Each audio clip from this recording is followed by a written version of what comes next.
Hey guys, man, I just got flooded out.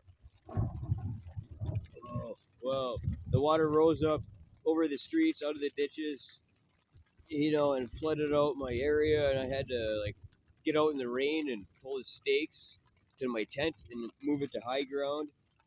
Man, yeah, everything was floating in my tent. It was like over ankle deep in my tent.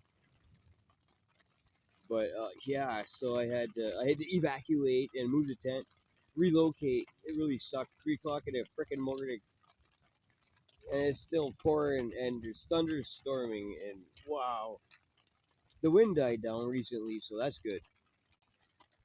I'll see you guys tomorrow, man. Peace out.